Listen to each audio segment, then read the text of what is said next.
안녕하세요. 오늘 저희가 같이 파고 들어볼 자료는요. 정부 부처와 금융권이 합동으로 발표한 그야말로 아주 따끈따끈한 보도 자료입니다. 네, 맞습니다. 주제는 소상공인 금융 지원인데요. 사실 이런 정책 자료 언뜻 보면 머리 아프고 좀 나와는 상관없는 얘기처럼 들리기 쉽잖아요. 그렇죠. 용어도 너무 어렵고 내용도 복잡해 보이니까요. 하지만 오늘 저희가 이걸 좀 자세히 보려는 이유는 단순히 정책 몇 개가 추가됐다 이런 소식을 전하려는 게 아닙니다. 아, 그런 게 아니군요. 네, 이 자료 속에 이 소상공인을 대하는 금융의 관점이 지금 어떻게 바뀌고 있는지 그 어떤 거대한 흐름의 변화가 숨어 있거든요. 바로 그겁니다. 그래서 오늘의 목표는요.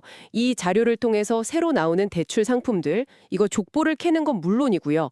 어떤 분들이 실질적인 혜택을 받을 수 있는지, 그리고 가장 중요하게는 이 변화가 앞으로 뭘 의미하게 될지 그 속내까지 한번 제대로 파헤쳐 보겠습니다. 네, 좋습니다. 크게 세 가지 흐름을 따라가 보시죠. 자, 그럼 한번 시작해 볼까요? 자료에서 가장 먼저 눈에 띄는 이름, 소상공인 성장 촉진 보증부 대출. 총 3조 3천억 원 규모라는데 일단 이름부터가 좀 예사롭지 않아요? 예전에는 보통 긴급자금, 운영자금 이런 식이었는데 성장 촉진이라뇨. 정확히 보셨습니다. 그 단어 하나에 이번 정책의 핵심 철학이 담겨 있어요. 아, 그런가요? 네, 단순히 어려운 시기를 버티게 해주는 그런 수혈이 아니라 한 단계 더 도약할 수 있는 성장 동력에 투자하겠다 이런 의지인 거죠. 그래서 지원 대상을 딱 보면 경쟁력 강화 요건을 충족하는 소상공인이라고 명시해놨습니다. 그런데 경쟁력 강화라는 조건 이게 좀 애매하게 들릴 수 있거든요. 네, 그렇죠. 이걸 대체 어떻게 증명하라는 걸까요? 자칫하면 이미 장사 잘 되고 여유 있는 사장님들만 혜택 보는 거 아닌가 이런 생각도 들 수 있을 것 같은데요. 아주 현실적인 질문입니다. 실제로 그런 우려가 나올 수 있죠. 정말 어려운 분들은 이런 조건 맞추기 힘들지 않을까요? 그래서 자료를 좀 자세히 뜯어보면요. 문턱을 생각보다 굉장히 현실적으로 만들어놨어요. 물론 가장 직접적인 건 매출이 늘었다거나 직원을 더 고용한 경우처럼 이미 성과를 낸 분들이죠. 네. 하지만 그게 전부는 아닙니다. 다른 방법도 있군요. 네, 예를 들면 가게에 키오스크나 스마트 오더 시스템을 도입했거나 아니면 앞으로 도입하겠다 이런 계획만 있어도 스마트화 요건으로 인정을 해줘요. 오, 미래를 위해서 투자하려는 의지를 보겠다는 거죠. 그리고 잠깐만요. 제가 자료를 보니까 진짜 재미있는 조건이 하나 있네요. 어떤 건가요? 소상공인 시장진흥공단 같은 곳에서 하는 컨설팅을 딱 4시간만 이수해도 경쟁력 강화 노력으로 인정을 해준대요. 네, 4시간이요. 네, 4시간이요. 아니, 그건 정말 맘만 먹으면 누구나 할 수 있는 거 아닌가요? 바로 그겁니다. 나는 배우고 성장을 의지가 있다. 이 최소한의 액션만 보여주면 기회를 주겠다는 거죠. 단순히 과거의 재무제표만 보는 게 아니라 미래의 가능성이나 사업주의 노이즈까지 평가하려는 시도가 엿보이는 대목입니다. 그렇군요. 단순히 돈만 보는 게 아니라 사람의 의지까지 보려는 거네요. 그런데 사실 이런 대출에서 가장 큰 허들은 조건보다도 절차일 때가 많잖아요. 아, 맞습니다. 서류대로 여기저기 뛰어다니다가 지쳐서 포기하는 분들도 많고요. 맞습니다. 그리고 바로 그 지점에서 이번 대출의 가장 혁신적인 변화, 위탁보증 방식이 등장합니다. 위탁보증이요? 네, 이건 단순히 절차가 좀 편해졌네? 이 수준이 아니에요. 이건 소상공인 대출의 판을 바꾸는 뭐랄까 게임 체인저라고 할 수 있습니다. 게임 체인저라니 굉장히 큰 변화 같은데요. 기존 방식이랑 비교해서 설명해 주시면 확 와닿을 것 같아요. 네, 기존에는 이랬습니다. 보증이 필요한 대출을 받으려면요. 일단 지역신용보증재단, 보통 줄여서 지역신보라고 하죠. 네, 지역신보. 거길 먼저 찾아가야 해요. 거기서 우리 회사가 보증을 받을 만한지 심사를 받고 보증서라는 걸 발급받습니다. 아, 그럼 그 종이 한 장을 들고 다시 은행으로 가는 거죠. 네. 은행은 그 보증서를 보고 또 자체적으로 대출 심사를 해요. 기관 두 곳을 다 거쳐야 돈을 빌릴 수 있었던 겁니다. 와, 생각만 해도 피곤하네요. 하루 종일 가게 문 닫고 서류 들고 뛰어다녀야 하는 거잖아요. 그렇죠. 그런데 이 위탁보증은 그럴 필요가 전혀 없습니다. 아, 정말요? 그냥 은행 창구에 한 번만 가면 은행이 지역신보의 보증심사 업무까지 대신 처리해 주는 겁니다. 와, 말 그대로 보증심사를 은행에 위탁한 거죠. 소상공인 입장에서는 그야말로 원스톱 서비스가 열린 겁니다. 이건 정말 확 바뀐 거죠. 와, 그건 정말 편리하겠네요. 그런데 한편으론 걱정도 돼요. 은행에서 모든 걸 한 번에 처리하면 혹시 보증 심사가 너무 형식적으로 흐른다거나 아니면 뭐 실적이 좋은 특정 은행에만 신청이 쏠리는 부작용은 없을까요? 아, 날카로운 지적이십니다. 당연히 그런 리스크를 고려해야 합니다. 아마 초기에는 일부 혼선이 있을 수도 있겠죠. 하지만 이걸 좀 더 큰 그림에서 봐야 합니다. 이 위탁 보증은 단순히 절차 간소화가 아니에요. 이건 사실상 금융권하고 정책기관이 소상공인 데이터를 공유하고 리스크를 함께 관리하는 첫걸음이거든요. 아, 데이터 공유요? 네. 지금은 은행이 심사를 대행하는 수준이지만 이게 성공적으로 정착하면 앞으로는 AI가 사장님의 실시간 매출 데이터만 보고 사장님, 지금이 시설 투자 적기입니다. 5천만 원 대출 어떠세요? 하고 먼저 제안하는 시대가 올 수도 있는 거죠. 와, 그건 정말 상상도 못한 미래네요. 그럼 이 대출의 실질적인 조건들을 마지막으로 정리해보죠.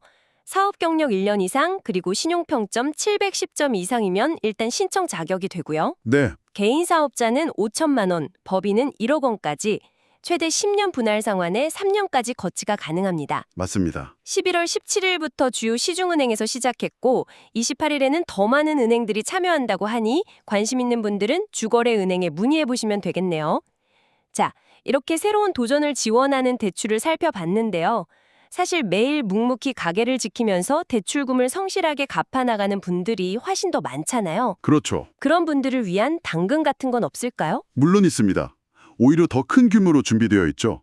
바로 10조 원 규모의 소상공인 더드림 패키지입니다. 10조 원이요? 네, 이건 일종의 성실함에 대한 보상 프로그램이라고 보시면 돼요.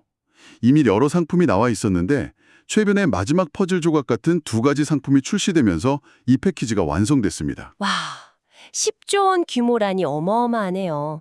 마지막 두 상품은 어떤 것들인가요? 하나는 1.5조 원 규모의 소상공인 가치성장 대출이고 다른 하나는 1조 원 규모의 골목상권 소상공인 활력 대출입니다.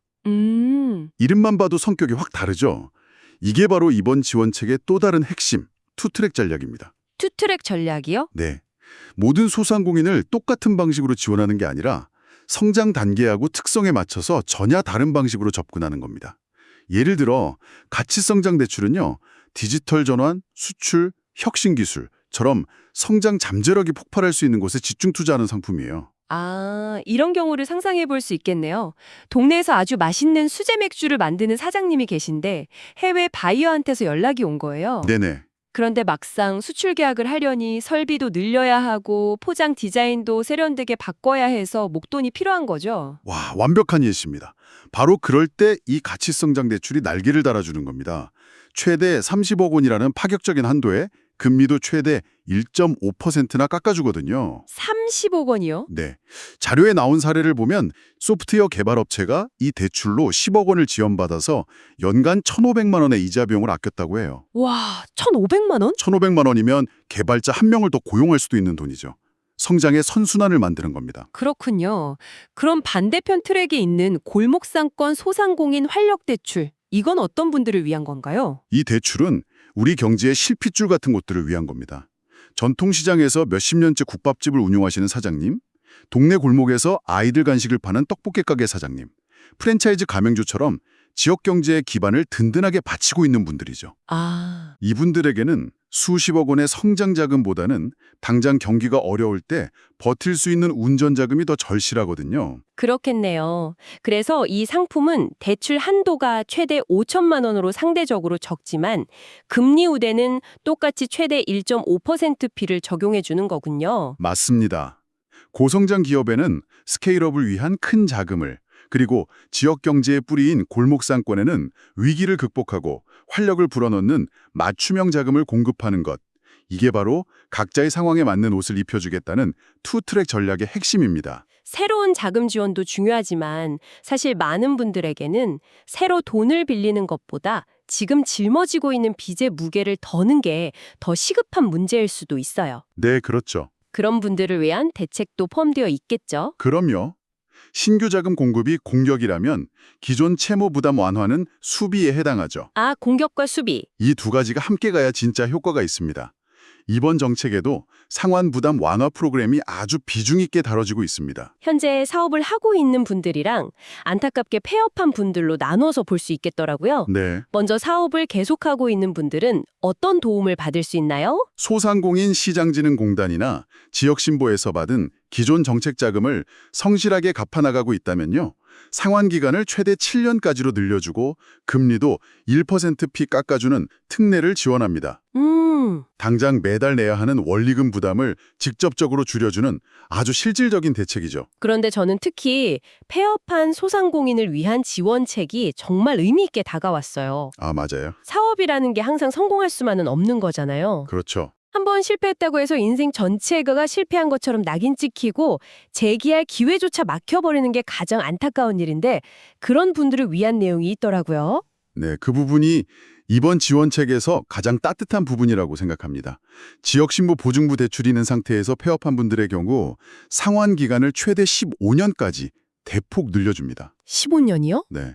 게다가 더 낮은 금리의 새로운 보증 대출로 갈아탈 수 있게 해줘요. 와, 15년이면 정말 숨통이 트이겠네요. 그렇죠.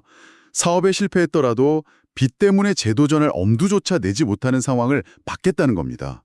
넘어져도 다시 일어설 수 있도록 최소한의 사회적 안전망을 제공하려는 의도가 명확하게 담겨 있습니다. 좋습니다.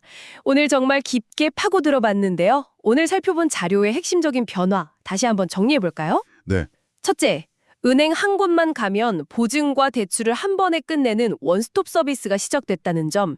이건 단순한 편의성 개선을 넘어 금융 시스템의 변화를 예고하는 신호탄이었죠. 맞습니다.